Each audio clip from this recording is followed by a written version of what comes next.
Hey guys, Ivan here, and in this video I'm gonna make a top 5 list of bodybuilders who made the biggest transformations in their bodybuilding careers. At first I wanted to name this video bodybuilders when they were natural, but I wasn't sure when they were actually natural. Just them saying that doesn't really make it true. Not necessarily, but if I heard that somebody actually was natural, if that's what they claim, I'm gonna say it in the video. And here you can see a couple of honorable mentions before the list actually starts. There is so many great transformations and this should be like a top 30, but I want to make it shorter for you guys because you don't want to watch an hour long video. These bodybuilders here before the list actually starts are all phenomenal bodybuilders. They all have amazing physiques and they all made great transformations. But I just chose another top 5. So let's go with spot number 5, and that's gonna be your current Mr. Olympia, Shawn Rhoden.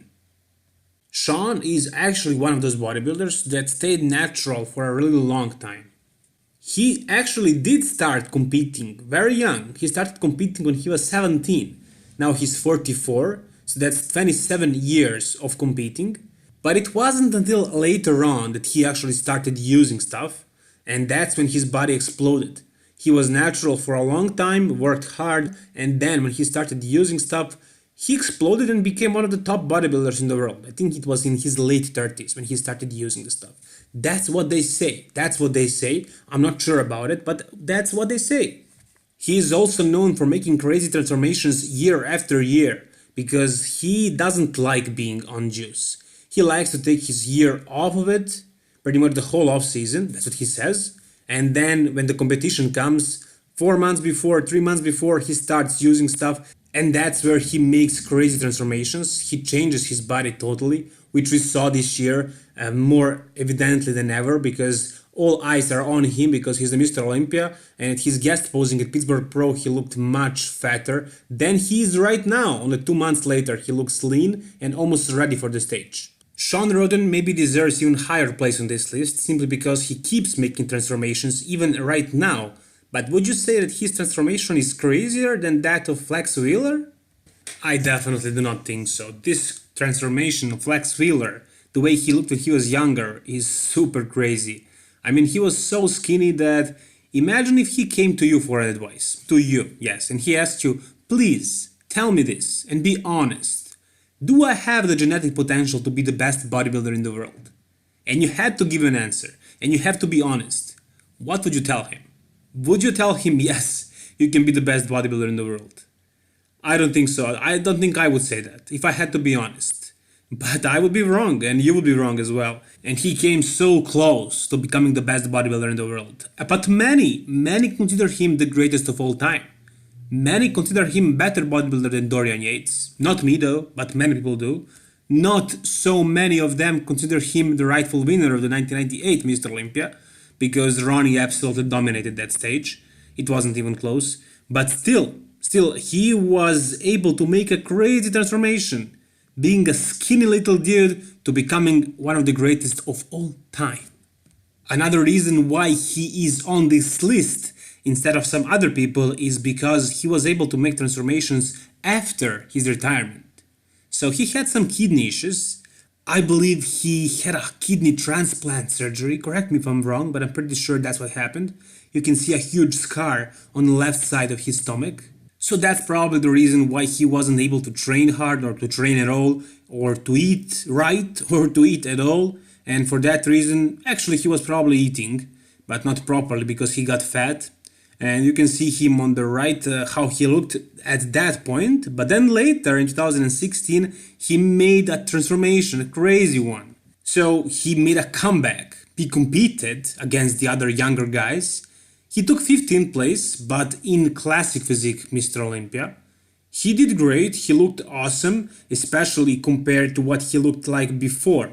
It wasn't enough for him to place highly, but the transformation he was able to make is outstanding. And he did not compete in the Open, but somebody did do that, just that, in the same year, 2016, and that's Kevin Levrone, who is taking place number 3 on my top 5 list. I mean, guys, this is unreal. This is unreal. Look at how skinny he was back then. Look at how skinny he was and how big he got. This is crazy transformation. This is insane. I think this is the same situation with the Flex Wheeler, for example. Who would think that this is going to be the top bodybuilder, one of the greatest of all time? But, we cannot be sure how old he was in this photo right here. He could be like 8 years old, but probably not. He's probably like 16, maybe 17, something like that. But anyways, to pack this much muscle in any time, really. So he takes place number 8 on the list. And there is another reason why he's on this list, and that's because he was known for making crazy transformations every single year. This picture right here on the left is basically how he looked like out of the stage for the majority of the year. Until 1992, he was training very hard and he was very devoted to bodybuilding. In that year, he had a pec tear, and afterwards, he was never as focused as he was before.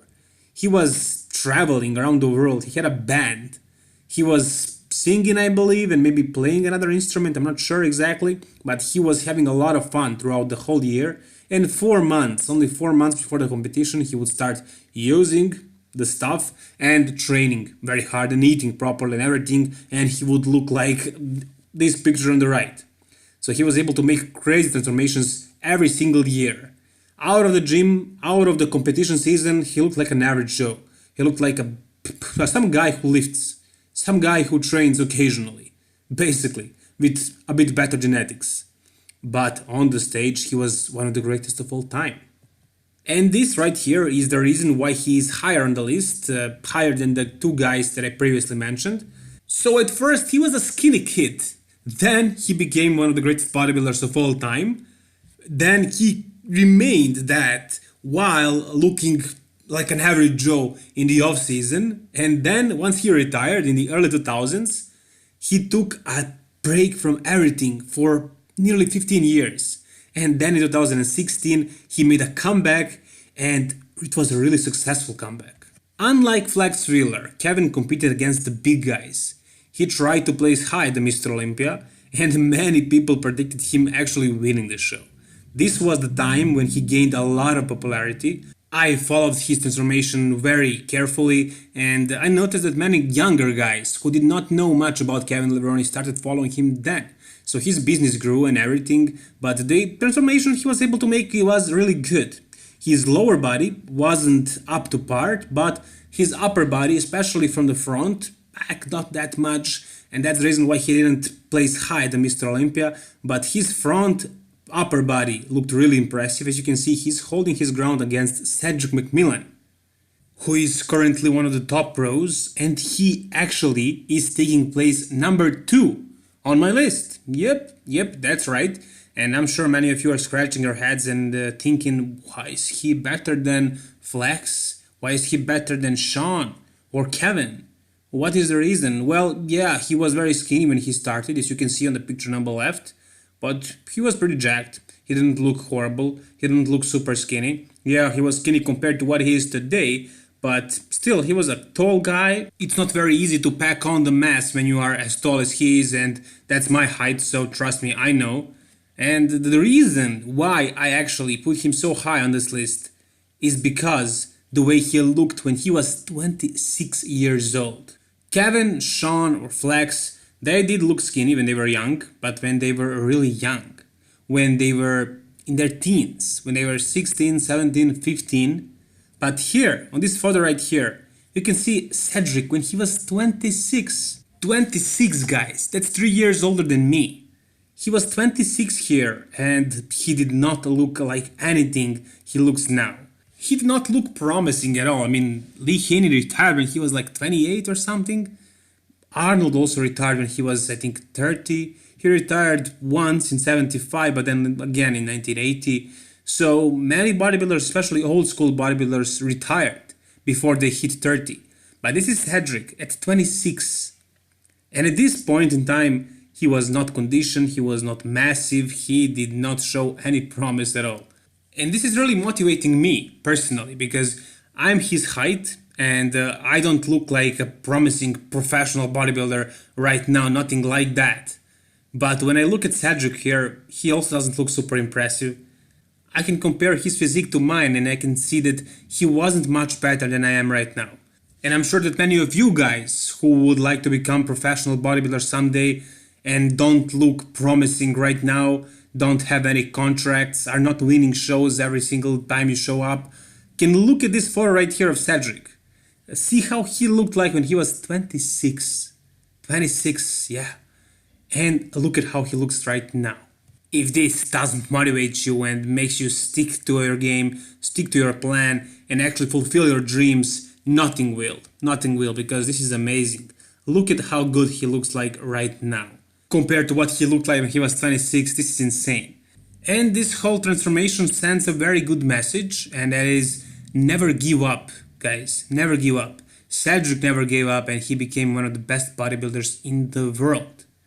Anyways, talking about the best bodybuilders in the world, let's mention one of the best bodybuilders in the history of the world, and that's gonna be Dorian Yates, who takes first place on my list. Now guys, please don't take this list too personally, don't get caught up with numbers and tell me who was supposed to be first place, second place or third place or whatever. It doesn't really matter. What matters is who is on the list and who is not.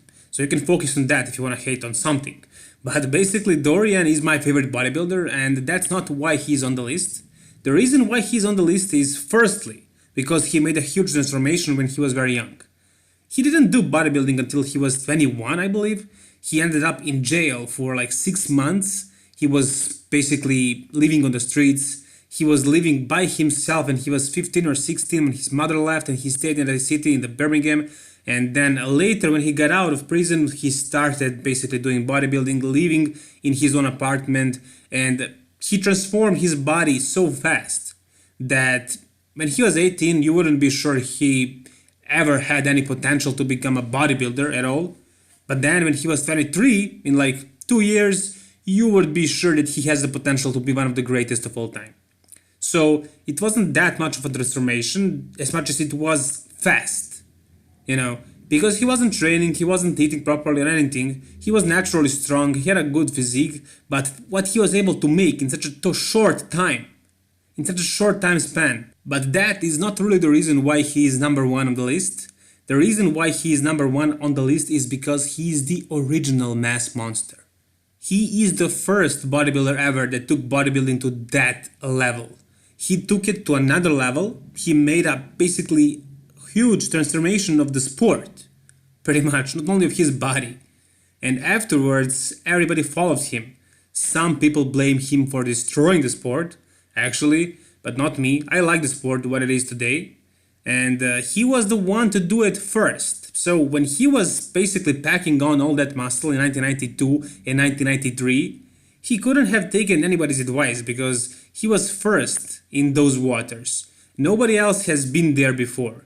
He was first. So when he took it to another level, everybody followed him, everybody copied him. Everybody did what he did, and then the whole sport changed. So Dorian's transformation is not only his transformation. His transformation transformed the whole sport of bodybuilding, actually. So that's about it for this video, guys. If you enjoyed it, make sure to like it. And if you want to see more content like this, please subscribe to my channel. All the best, guys. Bye bye.